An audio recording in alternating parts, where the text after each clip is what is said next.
Sanders crowds chanting Bernie, and then more of the traditional Democrats in that crowd. But you heard the response when they were introducing the DNC chair, keeping in mind that Senator Sanders questions whether you're a real progressive. Which side of that room are you on? Well, maybe it's because I'm a little bit new to the scene, Anna, and thank you for having me. But I'm simply not interested in ideological labels or purity tests. I'll tell you where I stand on the issues, and then I'll let the pundits decide how to label me.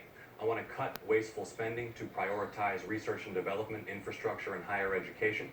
I'm pro-choice. I'm pro-LGBT rights. I think the U.S. needs to do its job to limit carbon emissions and fight climate change. I'm pro-campaign finance reform.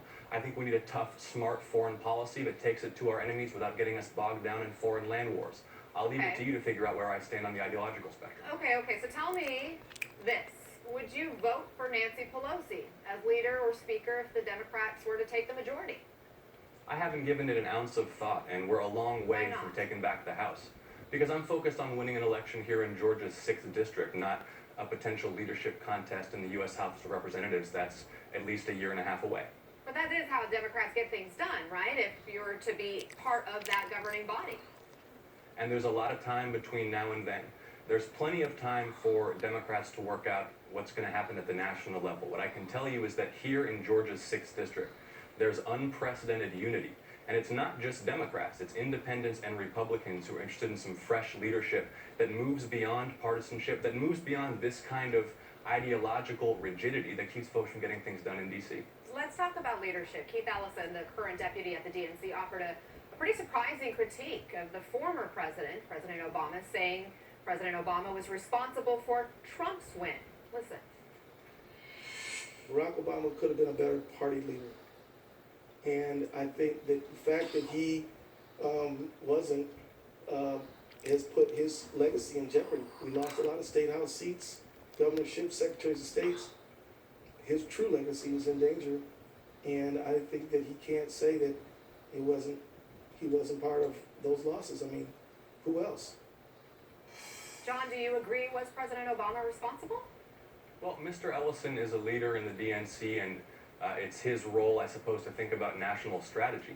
But Democrats, Republicans, independents here in Georgia's 6th district are not interested in relitigating intra-party fights or palace intrigue in Washington from years gone by. How do you avoid the errors of the past then, if you don't reflect? Well, it's always, of course, useful to reflect on the past. And what I am doing, having reflected on the past, is focusing like a laser on local economic development here in Georgia's 6th district, bringing more jobs and investment to the community, and shared values in the community that bring people together, instead of focusing on divisive issues, instead of focusing on the kind of politics that drives people apart. Healthcare is a big domestic policy issue right now in the spotlight. Republicans are trying to tackle this repeal, replace without Democrats. Would you have voted for Obamacare in 2010 if you were a member?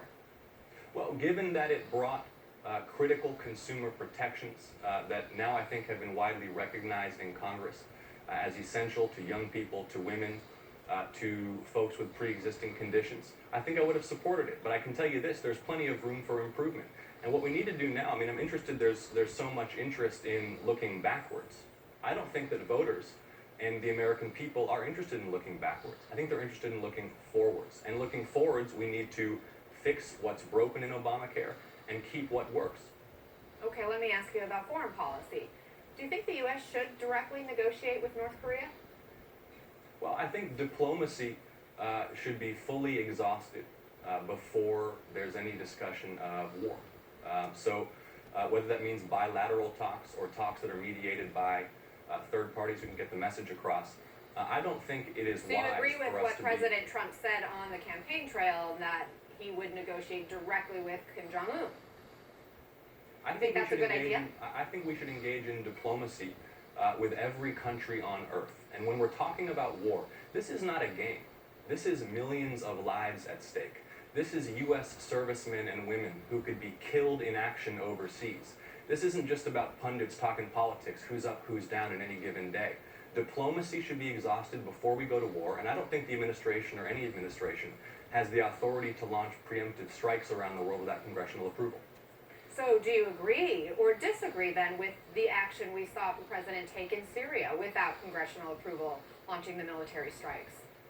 Well, when we're talking about enforcing an international norm against the use of chemical weapons against civilians, as I've said, if U.S. intelligence confirms that the Syrian military struck civilians with chemical weapons, then a swift, limited punitive strike to enforce that international norm was a reasonable response. But anything further should require congressional approval, and we should not get drawn into a ground war that can't be resolved by U.S. military power. Well, John Ossoff, thank you for really talking about the issues with us today. Great to have you on. Great to be on anytime, Anna. Thank you. All right, thanks. Coming up next.